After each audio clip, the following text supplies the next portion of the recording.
Hello, and welcome to EMAN, Effectively Making a Noise. I am Cheryl Secrest, your host for this podcast, and today's story is going to be David's victory over Goliath. Again, that's David's victory over Goliath, and it's coming from 1 Samuel chapter 17, verses 1 through 58. During his reign, Saul fought many battles against the Philistines, the enemies of Israel. Now again, the Philistines gathered their armies for a battle at a place called Shokal, overlooking the valley of Elah. Saul and the men of Israel gathered together in battle array, which means arrangement in proper order, on one side of the valley, and the army of the Philistines was drawn up on the other side. The Philistines had a companion by the name of Goliath, who was a giant of a man, 9 feet 9 inches tall. His huge body was entirely protected by heavy armor. He wore a brass helmet and was armed with a very heavy small coat of maul. His legs were covered with greaves, which means armor from ankle to knee of brass, and a spear of brass was slung between his shoulders.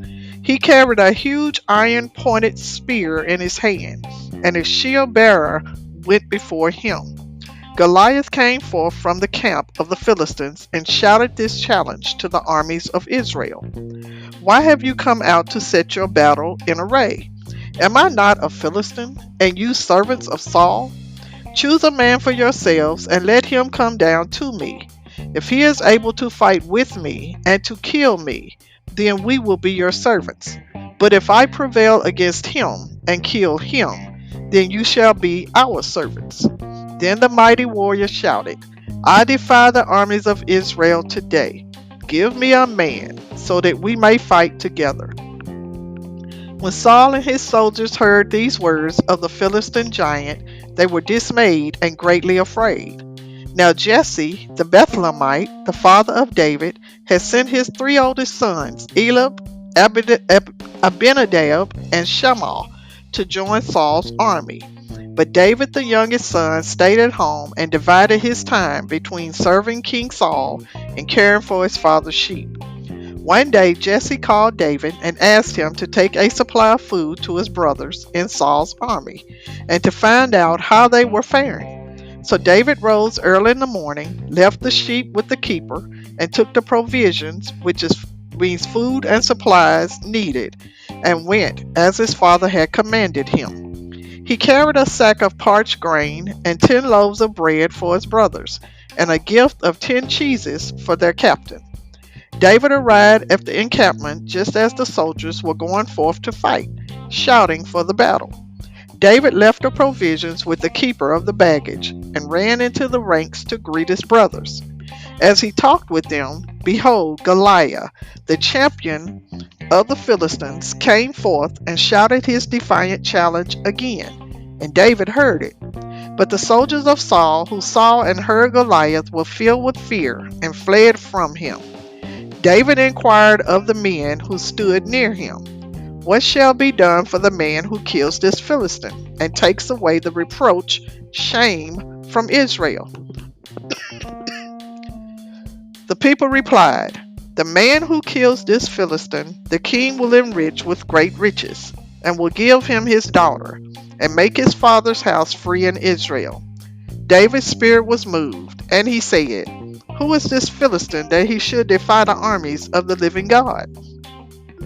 David's oldest brother Eliab heard him speak to the men, and became very angry with David for talking so bravely. He scolded David for leaving the sheep in the wilderness and coming down just to see the battle. But David discreetly replied that he had done nothing wrong, and that he had merely asked a sensible question. David's words were reported to Saul, and the king sent for him. David stood before Saul and said, let no man's heart fail because of him. Your servant will go and fight with this Philistine. But Saul said to David, you are not able to go against this Philistine to fight with him, for you are but a youth, and he is a man of war from his youth. Then David told Saul how, in caring for his father's sheep, he had fought with the lion and the bear, and God had given him the strength to kill them. And David said, "The Lord who delivered me out of the paw of the lion and out of the paw of the bear will deliver me out of the hand of this Philistine." Then Saul said to David, "Go, and the Lord be with you." Then Saul gave David his own armor to try on: brass helmet, coat of mail, and great sword. But the armor was so heavy and cumbersome, which means hard to handle or clumsy, that David could hardly move. He said to Saul, "I cannot go with these, for I am not used to them." So he took them off. Then David took his shepherd's staff in his hand and chose 5 smooth stones from the brook and put them in his shepherd's bag, in his wallet. His sling was in his hand, and he drew near to the Philistine. And the giant Philistine advanced toward David with his shield bearer before him. And when Goliath looked and saw David, he disdained him, for he was but a youth, ruddy and healthy looking. And the Philistine taunted David, saying, "Am I a dog, that you come to me with staves?" And the Philistine cursed David by his gods. Then the mighty warrior chided David, "Come to me, and I will give your flesh to the birds of the air and to the beasts of the field." Then David answered the Philistine, "You come to me with a sword and a spear and with a shield, but I come to you in the name of the Lord of hosts, the God of the armies of Israel, whom you have defiled," which means dared or challenged. "Today the Lord will deliver you into my hand, and I will slay you and take your head from you. And I will give the carcasses of the army of the Philistines today to the birds of the air and to the wild beasts of the earth, so that all the earth may know that there is a God in Israel. And all this assembly shall know that the Lord does not save with sword or spear, for the battle is the Lord's, and he will deliver you into our hands." As the Philistine giant advanced to meet David, the shepherd lad ran quickly toward the army to meet the Philistine. And David put his hand in his bag and took out a stone and slung it and struck the Philistine on the forehead. The stone sank into his forehead, and he fell on his face to the ground. So David prevailed over the Philistine with a sling and with a stone, and struck the giant and killed him. But there was no sword in David's hand.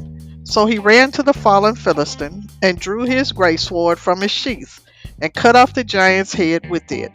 When the Philistine soldiers saw that their champion was dead, they fled in haste and disorder. And the soldiers of Saul's army rose with a shout and pursued the Philistines all the way back to their cities of Gath and Ekron. When they returned from chasing the Philistines, they despoiled the tents of the enemy which they had left behind. And David took the head of Goliath as a trophy of his victory and brought it into Jerusalem. But he put the massive armor belonging to the dead Philistine giant into his tent. And as David returned from the slaughter of the Philistine, Abner, the leader of Saul's army, took him and brought him before Saul with the head of the Philistine in his hand. And Saul said to David, "Whose son are you, young man?" And David replied, "I am the son of your servant Jesse, the Bethlehemite." And that is the end of our story today, but we have a little snippet that goes along with this, and it is called The Underdog, because they said David was the underdog. 1 Samuel 17:40, it says, "This popular story helps us see that when it looks like the odds are against you, everything can change if God is on your side." And it says, as you can see in verse 49, all it took was one stone to drop the giant. And that you can read for yourselves to see exactly how it went down with David killing Goliath with a sling and a stone. That is our story for today. I thank you for listening. And if you follow me on WordPress, Blessed 24/7, I ask you to go subscribe to my podcast website, which is effectivelymakinganoise.live, effectivelymakinganoise.live. There you will have all of my podcasts, not only the Bible stories, but also every podcast that I have done thus far. I will not be putting them on WordPress anymore. They will all go to the podcast website.